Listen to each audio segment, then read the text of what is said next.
ಶ್ರೀಚಕ್ರವಾಸಿನಿ ಮಹಾದೇವಿ ಅಮ್ಮ ಶ್ರೀ ಸಿಂಹವಾಹಿನಿ. 17ನೇ ದಿವಸ ಅಮ್ಮನವರ ಉತ್ಸವ. ಅವತ್ತು ಕ್ರೂರವಾದ ಗ್ರಹಣ ಇದೆ, ಎಲ್ಲರೂ ಮನೆಗೆ ಹೋಗಿ ಅಂತ ಬಂದ ಜನಗಳನ್ನೆಲ್ಲ ಮನೆಗೆ ಕಳಿಸೋದಕ್ಕೆ ಸಾಧ್ಯ ಇಲ್ಲ. ಸಾವಿರಾರು ಜನ ಇರ್ತಾರೆ. ಈ ಸಮಸ್ಯೆ ನಿನ್ನೆಯಿಂದ ಇದೆಯಲ್ಲ, ಅದಕ್ಕೆ ಪರಿಹಾರಾರ್ಥವಾಗಿ ಒಬ್ಬರು ಗುರುಗಳು ಬರ್ತಾರೆ.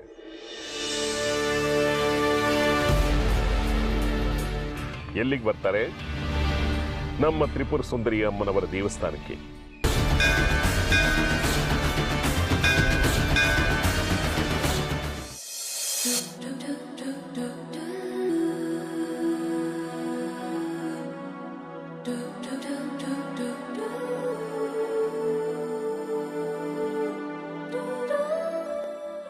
ನಿನ್ನ ಹೆಸರೇನು ಗೊತ್ತಾ?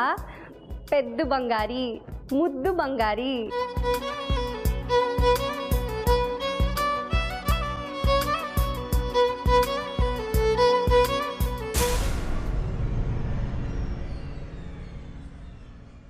ಏನೇ ಸುಪ್ನಾತಿ, ಇದನ್ನ ಬಂಗಾರಿನೇ ಅಂತ ತಂದ್ಕೊಟ್ಟಿದ್ದು? ನನಗೆಲ್ಲ ಗೊತ್ತಾಗಿದೆ.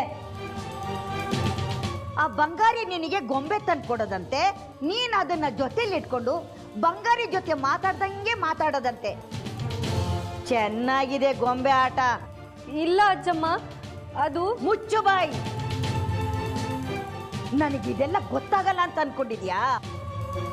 ಆ ಕೋತಿನ ಪ್ರೀತಿ ಗೀತಿ ಅಂತ ಏನಾದ್ರೂ ಮಾಡ್ತಿದೀಯಾ?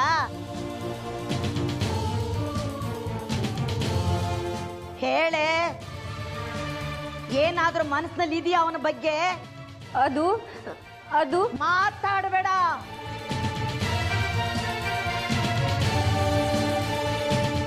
ಹಾಗೇನಾದ್ರೂ ನಿನ್ನ ಮನಸ್ಸಿನಲ್ಲಿದ್ರೆ ಅದನ್ನೆಲ್ಲ ಕಿತ್ತಾಕ್ಬಿಡು. ಕಾಲ್ ಮುದ್ದು ಕೈ ಕೊಟ್ಬಿಡ್ತೀನಿ. ಇನ್ನು ಮುಂದೆ ಇಂಥ ಕೆಲಸ ಮಾಡಿದ್ರೆ ನಮ್ಮನೇಲಿ ಜಾಗ ಸಿಕ್ಕಿದೆ. ಗೌರವದಿಂದ ಬದುಕೋದನ್ನ ಕಲ್ತ್ಕೋ. ನಿನ್ ತಲೆ ಹರಟೆಯಿಂದ ಮನೆ ಮರ್ಯಾದೆ 3 ಕಾಸು ಹರಾಜಾಗಬಾರ್ದು. ಆಯ್ತು, ನೀವ್ ಹೇಳ್ದಾಗೆ ಕೇಳ್ತೀನಿ. ನನ್ ಗೊಂಬೆ ಕೊಡಿ. ಯಾಕೆ ಮತ್ತೆ ಹುಚ್ಚಿ ತರ ಒಬ್ಬೊಬ್ಳೆ ಮಾತಾಡ್ಕೊಳ್ಳೋದಿಕ್ಕ? ಗೊಂಬೆನೂ ಇಲ್ಲ ಗಿಂಬೆನೂ ಇಲ್ಲ. ಅಜ್ಜಮ್ಮ, ಮಾತಾಡಬೇಡ.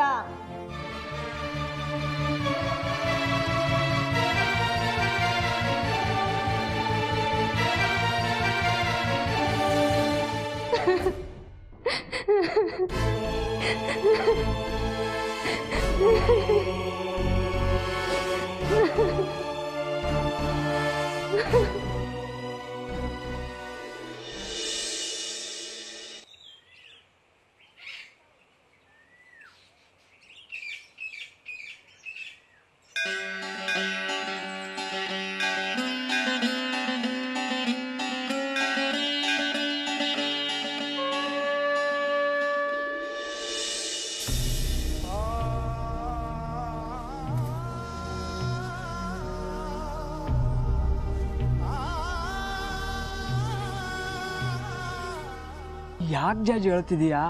ಇಷ್ಟು ದಿವಸದಲ್ಲಿ ನೀ ಹತ್ತಿದ್ದನ್ನು ಯಾವತ್ತೂ ನೋಡೇ ಇಲ್ಲ. ನೀನು ನನಗೆ ಅಂತ ತಂದ್ಕೊಟ್ಟಿದ್ ಗೊಂಬೆನ ಅಜ್ಜಮ್ಮ ಕಿತ್ಕೊಂಡ್ಬಿಟ್ರು. ಅಷ್ಟೇನೇನೆ, ಹೋಗ್ಲಿ ಬಿಡು, ನಿಂಗೆ ಬೇರೆ ಗೊಂಬೆ ತಂದು ಕೊಡ್ತೀನಿ. ಏನೋ ನೀನು, ನನಗಿರೋ ಅಷ್ಟು ಕಾಳಜಿನೂ ನಿನಗಿಲ್ವಲ್ಲೋ. ನೀನು ಇನ್ನೂ ಅಂತ 10 ಗೊಂಬೆ ತಂದ್ಕೊಟ್ರು ಅದ್ರ ಸಮ ಬರಲ್ಲ. ಯಾಕಂದ್ರೆ ಅದನ್ನ ನೀನು ನನಗೆ ಮೊದಲನೇ ಸಾರ್ತಿ ತಂದ್ಕೊಟ್ಟಿದ್ದು. ಹೋಗ್ಲೇ ಬಿಡ, ಅದಕ್ಕೆ ಯಾಕೆ ಕಳ್ತೀಯಾ?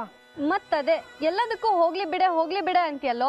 ನಾಳೆ ದಿನ ಮದ್ವೆ ಆದ್ಮೇಲೆ ನನಗೇನಾದ್ರೂ ಆದ್ರೆ ಅದಕ್ಕೂ ಹೋಗ್ಲಿ ಬಿಡು ಅಂತೀಯ ಅಲ್ವಾ? ಏನಂದೆ? ಇನ್ನೊಂದ್ಸರ್ತಿ ಹೇಳು. ನಾಳೆ ದಿನ ನನ್ನ ಮದ್ವೆ ಆದ್ಮೇಲೆ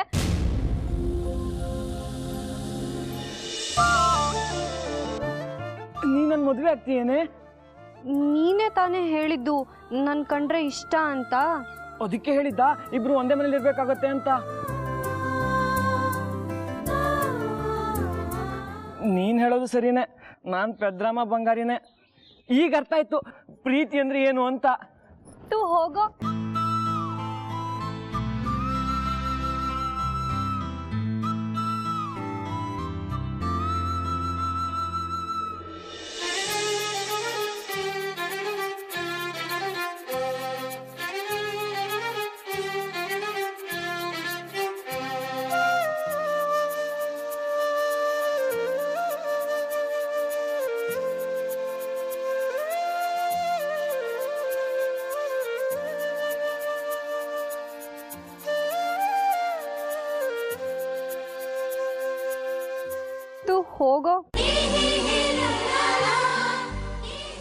ಹೋಗೋ, ತೂ ಹೋಗೋ.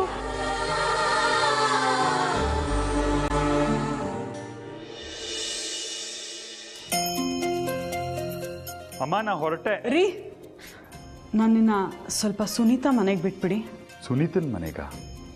ಯಾಕೆ? ನನ್ನ ತಪ್ಪು ನನಗೆ ಅರ್ಥ ಆಗಿದೆ. ನಿಮ್ಮ ಹತ್ರ ಕ್ಷಮೆ ಕೇಳಿದ್ದೀನಿ, ನೀವು ಕ್ಷಮಿಸಿದ್ದೀರ. ಆದರೆ ಇದರಿಂದ ಜಾಸ್ತಿ ಅನ್ಯಾಯ ಆಗಿರೋದು ಸುನೀತಾಗೆ. ಅಲ್ಲದೆ ನಾನು ಅವತ್ತು ಅನುಮಾನ ಪಟ್ಟಾಗಿಂದ ಅವಳು ನಮ್ಮನೆಗೆ ಬರೋದೇ ಬಿಟ್ಬಿಟ್ಟಿದ್ದಾಳೆ. ಅವಳನ್ನ ಮಾತಾಡಿಸ್ಕೊಂಡು ಬರೋಣ ಅಂತ. ಹೌದು ಲಲಿತಾ, ನಾವಿಬ್ಬರು ಜಗಳ ಆಡೋದು, ಆಮೇಲೆ ನಿನ್ನನ್ನು ಕ್ಷಮೆ ಕೇಳೋದು ನಡೆದೇ ಇದೆ. ನನಗರ್ಥ ಆಗುತ್ತೆ ನಿನ್ನ ಸ್ವಭಾವ. ಅದಕ್ಕೆ ನೀನು ನನ್ನನ್ನು ಅನುಮಾನಿಸಿ ಅಂದು ಆಡ್ದಾಗಲೆಲ್ಲ ನಾನು ಮೌನವಾಗಿದ್ದು ಬಿಡ್ತೀನಿ, ಸತ್ಯ ನಿನಗೆ ಗೊತ್ತಾಗಲಿ ಅಂತ. ನಮಗೆ ಕಾಣೋ ಸಂಗತಿಗೂ ಸತ್ಯ ಸಂಗತಿಗೂ ಎಷ್ಟು ವ್ಯತ್ಯಾಸ ಇದೆ ಅಂತ ನನಗೀಗ ಅರ್ಥ ಆಗ್ತಾ ಇದೆ ರೀ. ಆದರೆ ಪಾಪ ಇದರಿಂದ ಹೆಚ್ಚು ನೋವಾಗಿರೋದು ಸುನೀತನಿಗೆ. ಅವಳಿಗೆ ಗಂಡನಿಂದಲೂ ಕಿರಿಕಿರಿ, ನಮ್ಮಿಂದಲೂ ಕಿರಿಕಿರಿ ಆಗಿಬಿಟ್ರೆ ಯಾರ ಹತ್ರ ಹೇಳ್ಕೋಬೇಕು ಅವಳು? ನಿನ್ನನ್ನೇ ತಾಯಿ ಅಂದ್ಕೊಂಡಿದ್ದಾಳೆ. ನೀನೇ ಅಂದು ಆಡಿ ಕಳಿಸ್ಬಿಟ್ಟೆ ಅವತ್ತು. ನೀನು ಆಡಿದ ಮಾತನ್ನು ನಾನು ಅವತ್ತು ಆಡಿದ್ದಿದ್ರೆ ನಿನ್ನ ಸಂದೇಹಕ್ಕೆ ಇನ್ನಷ್ಟು ತುಪ್ಪ ಸುರಿದ ಹಾಗಾಗ್ತಿತ್ತು. ಅದಕ್ಕೆ ಎಲ್ಲ ಗೊತ್ತಿದ್ದು ಸುಮ್ಮನಿದ್ದುಬಿಟ್ಟೆ. ಇವತ್ತು ನೀನಾಗೆ ಹೋಗಿ ಮಾತಾಡಿಸ್ತೀನಿ ಅಂತಿದ್ಯಾ, ಒಳ್ಳೆಯದೇ, ಅವಳಿಗೂ ನೆಮ್ಮದಿ ಆಗುತ್ತೆ. ಅದಕ್ಕೆ ಹೊರಟಿದ್ದೀನಿ. ಈಗವಳು ಗರ್ಭಿಣಿ ಹೆಂಗಸು, ಇನ್ನು ಮುಂದೆ ಆದರೂ ನೆಮ್ಮದಿಯಾಗಿರಲಿ ಅಂತ. ಆದರೆ ನನಗೆ ಒಂದೇ ಪ್ರಶ್ನೆ ಕಾಡ್ತಾ ಇರೋದು ರೀ, ಗರ್ಭಕೋಶ ಹೋಗ್ಬಿಟ್ಟಿತ್ತು ಅಂದವಳಿಗೆ ತಾಯಿ ಆಗೋದಕ್ಕೆ ಹೇಗೆ ಸಾಧ್ಯ ಆಯಿತು ಅನ್ನೋದು. ಅದೊಂದು ಪ್ರಶ್ನೆಗೆ ನನ್ನ ಹತ್ರನೂ ಉತ್ತರ ಇಲ್ಲ ಲಲಿತ. ಅದನ್ನು ನಾನು ಸುನೀತನ್ ಕೇಳಿದ್ರೆ ನಮ್ಮಿಬ್ಬರಿಗೂ ಮುಜುಗರ. ನೀನೇ ಕೇಳು. ನಾನೇ ಕೇಳ್ತೀನಿ, ದ್ವೇಷದಿಂದ ಅಲ್ಲ, ಪ್ರೀತಿಯಿಂದ. ಸರಿ ನಡಿ, ಸುನೀತನ್ ಮನೆಗೆ ಬಿಟ್ಟು ಬರ್ತೀನಿ.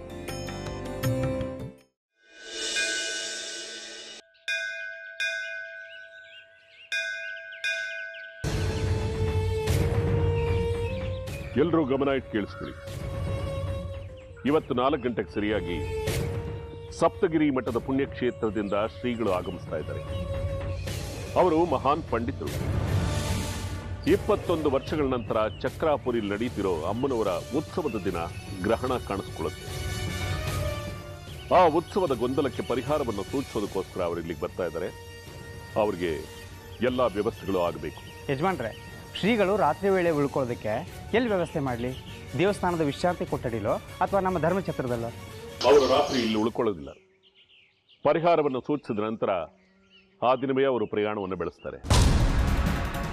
ಅವರು ಕೂತ್ಕೊಳ್ಳೋದಕ್ಕೆ ಉತ್ತಮವಾದ ಪೀಠವನ್ನು ಸಿದ್ಧ ಮಾಡಿ ಅವರನ್ನು ಮಾತಾಡಿಸೋದಕ್ಕೋಸ್ಕರ ಭಕ್ತಾದಿಗಳು ದುಂಬಾಲು ಬೀಳುತ್ತಾರೆ.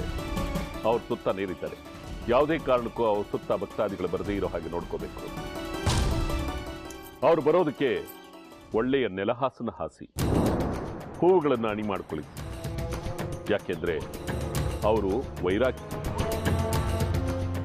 ಅವರ ಧಾರ್ಮಿಕತೆಗೆ ಯಾವುದೇ ರೀತಿಯಾದ ತೊಂದರೆ ಆಗದೆ ಇರೋ ಹಾಗೆ ನೋಡ್ಕೋಬೇಕಾದ ನಿಮ್ಮ ಕರ್ತವ್ಯ. ತಿಳಿತಾ? ಆಗ್ಲಿ ಶಾಸ್ತ್ರಿಗಳೇ. ನಮಗೆ ಹೆಚ್ಚು ಸಮಯ ಇಲ್ಲ. ಎಲ್ಲ ಬೇಗ ಬೇಗ ಸಿದ್ಧವಾಗ್ಲಿ. ಹೋಗಿ ನಿಮ್ಮ ಕೆಲಸ ಮಾಡಿ.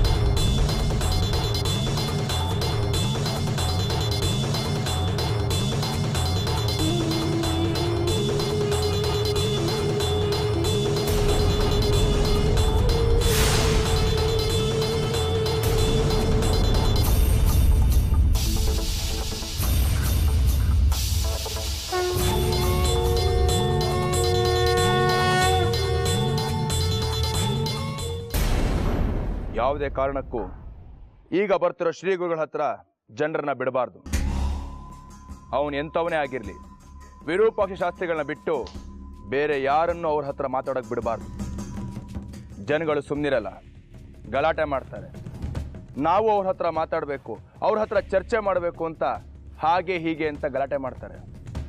ಬಿಡಬೇಡಿ, ದೊಡ್ಡ ದೊಡ್ಡ ಲಾಠಿ ಇಟ್ಕೊಂಡಿರಿ. ಹಾಗೇನಾದರೂ ಗಲಾಟೆ ಆದರೆ ಹಿಂದೆ ಮುಂದೆ ನೋಡದೆ ಚಚ್ಬಿಡಿ.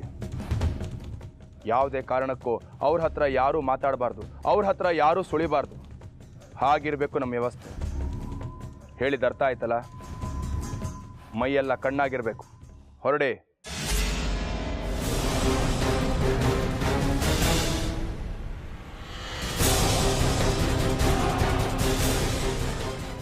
ನನ್ನಂಥ ಕಾಕಿ ನಂಬೋದು ಕಾವಿ ನಂಬೋ ಹಾಗಿಲ್ಲ.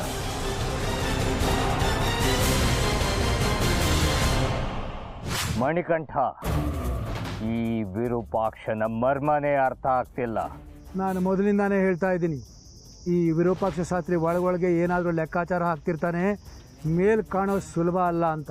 ಆ ಅನುಮಾನ ನನಗೆ ಮೊದಲನೇ ಭೇಟಿಯಿಂದಲೇ ಇದೆ. ಆದರೂ ನಮ್ಮ ಸಾಧನೆಗೆ ಅವನ ಸಹಕಾರ ಬೇಕೇ ಬೇಕು. ಯಾಕೆ ಹೀಗೆ ಹೇಳ್ತೀರಾ? ಅವನನ್ನು ಬಿಟ್ಟು ನೀವೊಬ್ಬರೇ ಪ್ರಯತ್ನ ಪಟ್ಟಿದ್ದಿದ್ರೆ ಶ್ರೀಚಕ್ರ ನಿಮ್ಮೊಬ್ಬರದೇ ಆಗಿರೋದು. ಸುಮ್ಮನೆ ಅವನ ಜೊತೆ ಸೇರ್ಕೊಂಡು ನಾವು ಈಗ ಏನೇ ಮಾಡಿದ್ರು ಎಲ್ಲ ಉಲ್ಟಾ ಹೊಡಿತಿದೆ. ಈಗ ಸಮಸ್ಯೆ ಅದಲ್ಲ. ಗ್ರಹಣ ಕಾಲಕ್ಕೆ ದುರ್ಗಾಷ್ಟಮಿಯ ದಿನ ನಮ್ಮ ಪರವಾಗಿ ಹೇಗಾಗಬೇಕು ಅಂತ ಹೇಳೋದಕ್ಕೆ ಕರ್ತಿದ್ದೀನಲ್ಲ ಶ್ರೀಗಳನ್ನ. ಅವರನ್ನ ಇವನು ತನ್ನ ಹಿಡಿತದಲ್ಲಿ ಹೇಗೆ ಇಟ್ಕೊಳ್ತಾನೆ ಅನ್ನೋದೇ ಕುತೂಹಲ. ನಾನು ಯಾವಾಗಲೂ ಈ ವಿರೂಪಾಕ್ಷ ಶಾಸ್ತ್ರಿ ಮೇಲೆ ಒಂದು ಕಣ್ಣಿಟ್ಟಿದ್ದೀನಿ. ಇವನು ಶ್ರೀಗಳನ್ನ ಹೇಗೆ ಅದಬಸ್ನಲ್ಲಿಟ್ಟಿದ್ದಾನೆ ಅನ್ನೋದನ್ನ ಪತ್ತೆ ಹಚ್ಚಿದ್ದೀನಿ. ಹೌದಾ? ಏನದು? ಆ ಶ್ರೀಗಳು ಮತ್ತು ಈ ವಿರೂಪಾಕ್ಷನ ಮಧ್ಯ ಒಂದು 80 ಎಕರೆ ಜಾಗದ ವಿಷಯದಲ್ಲಿ ತಕರಾರಿದೆ.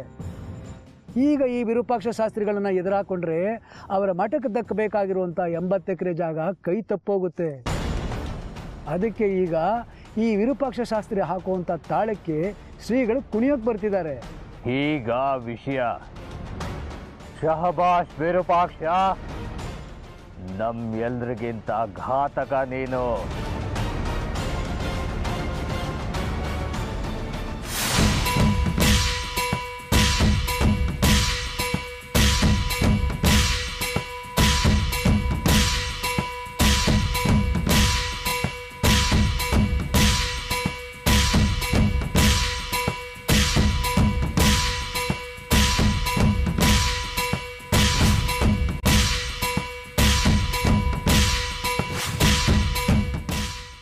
ಮನುಷ್ಯ ಮನಸ್ಸು ಮಾಡಿದ್ರೆ ದೇವರನ್ನೇ ನಿಷ್ಠಯಿಸಬಹುದು ಅನ್ನೋದಕ್ಕೆ ಈಗ ನಾನು ಮಾಡ್ತಾ ಇರೋ ಕೆಲಸಗಳೇ ಉದಾಹರಣೆ ತಾಯಿ.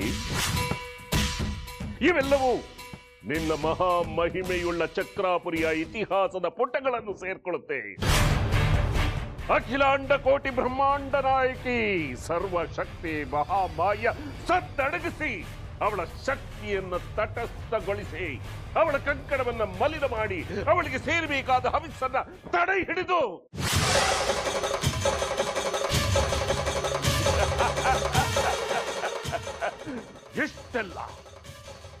ಎಷ್ಟೆಲ್ಲ ಪವಾಡಗಳನ್ನು ಮಾಡಿಸಿದ್ದೀನಿ.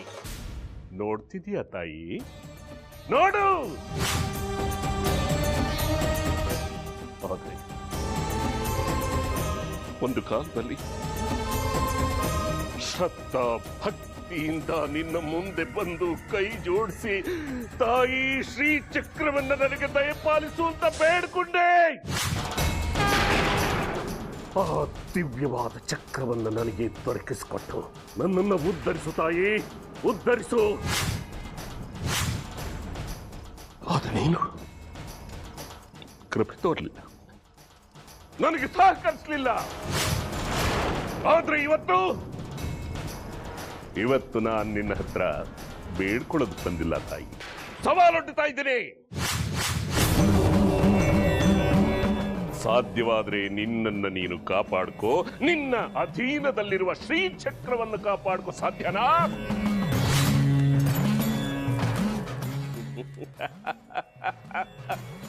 ಇಲ್ಲ ಇಲ್ಲ ಅಲ್ವಾ? ಯಾಕೆ ಹೇಳು?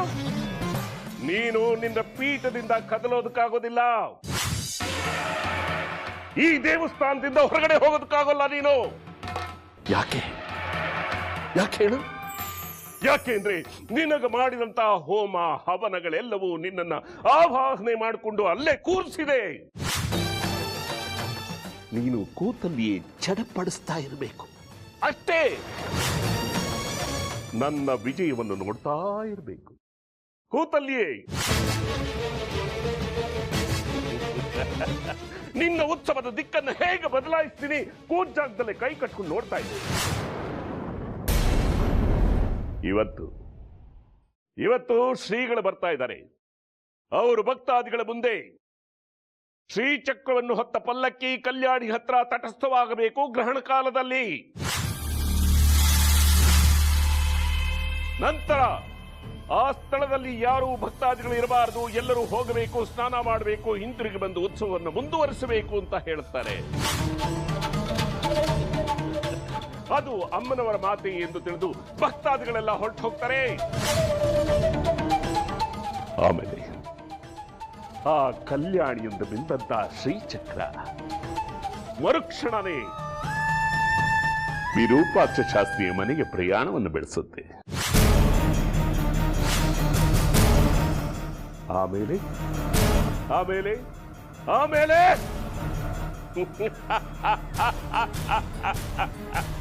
ಈ ವಿರೂಪಾಕ್ಷ ಶಾಸ್ತ್ರಿ ಶ್ರೀಚಕ್ರಾಧಿಪತಿ. ಈಗ ನಾನು ಈ ವಿರೂಪಾಕ್ಷ ಶಾಸ್ತ್ರಿ ಶ್ರೀಚಕ್ರಧಾರಿ. ಶ್ರೀ ಶ್ರೀ ಶ್ರೀ ಸರ್ವಶಕ್ತ ಶ್ರೀಚಕ್ರಧಾರಿ ವಿರೂಪಾಕ್ಷ ಶಾಸ್ತ್ರಿ ನಾನು. ಈಗ ವೇಳೆ 3 ಗಂಟೆ. ಶ್ರೀಗಳು ದಾರಿಯಲ್ಲಿ ಬರ್ತಾ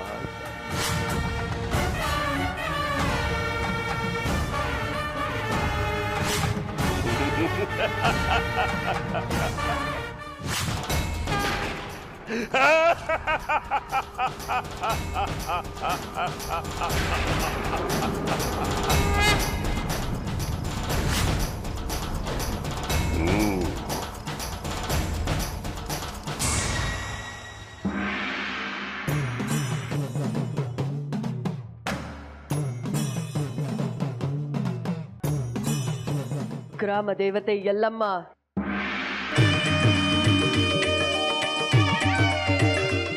ಭಕ್ತ ಜನಗಳನ್ನ ಕಾಯೋ ಗ್ರಾಮ ದೇವತೆ ಯಲ್ಲಮ್ಮ, ನಿನ್ನಿಂದ ಒಂದು ಕೆಲಸ ಆಗ್ಬೇಕಾಗಿದೆ. ಹೇಳು ತಾಯಿ. ನನ್ನನ್ನು ಎಚ್ಚರಗೊಳಿಸಿದ್ಯಾ ಅಂದ್ರೆ ಅದೇನೋ ಮಹತ್ ಕಾರ್ಯನೇ ಇರಬೇಕು. ನಾವಿರೋದೇ ದುಷ್ಟರಿಗೆ ಶಿಕ್ಷಿಸೋದಕ್ಕೆ, ಶಿಷ್ಟರಿಗೆ ರಕ್ಷಣೆ ನೀಡೋದಕ್ಕೆ. ಆಜ್ಞೆ ಮಾಡು ತಾಯಿ. ನಿನ್ನ ಗ್ರಾಮದೊಳಗೆ ಪ್ರವೇಶಿಸುತ್ತಿರುವ ನನ್ನ ಒಬ್ಬ ಭಕ್ತನನ್ನ ನೀನು ಜೋಪಾನ ಮಾಡಬೇಕು. ಆಗ್ಲಿ ತಾಯಿ. ಅವನ ರಕ್ಷಣೆ ನನ್ನ ಹೊಣೆ. ಅಷ್ಟೇ ಅಲ್ಲ, ಅವನಿಂದ ಅಧರ್ಮ ಕೆಲಸಗಳನ್ನ ಮಾಡಿಸೋದಕ್ಕೆ ದುಷ್ಟಶಕ್ತಿಗಳು ಪ್ರೇರೇಪಿಸ್ತಿವೆ. ಅವರ ಈ ತಂತ್ರನ ಮಟ್ಟ ಹಾಕಬೇಕು. ಅದಕ್ಕೋಸ್ಕರ ನೀನು ಅವನಿಂದ ಯಾವ ಅಧರ್ಮವೂ ನಡೆಯದಂತೆ ನೋಡ್ಕೋಬೇಕು. ಇದು ನಾನು ನಿನಗೆ ವಹಿಸುತ್ತಿರುವ ಜವಾಬ್ದಾರಿ. ಆಗ್ಲಿ ತಾಯಿ. ನೀನು ಹೇಳಿದ ಕೆಲಸವನ್ನ ಶಿರಸಾವಹಿಸಿ ನೆರವೇರಿಸುತ್ತೇನೆ. ಈಗಲೇ ಹೋಗು. ಅವರೀಗ ಕಾಡದಾರಿಲಿ ಬರ್ತಿದ್ದಾರೆ.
ಯಾಕಪ್ಪ, ಏನಾಯಿತು? ನಮ್ಮ ಹತ್ರ ಸಮಯ ಇಲ್ಲ. 4 ಗಂಟೆ ಹೊತ್ತಿಗೆ ಚಕ್ರಾಪುರಿ ತಲುಪಿ ಅಲ್ಲಿ ಗ್ರಹಣದ ದೋಷದ ಪರಿಹಾರ ಹೇಳಿ ಅಲ್ಲಿಂದ ಮುಂದಕ್ಕೆ ಹೊರಡಬೇಕು. ಗಾಡಿಗೇನಾಯಿತು? ನೋಡ್ತೀನಿ.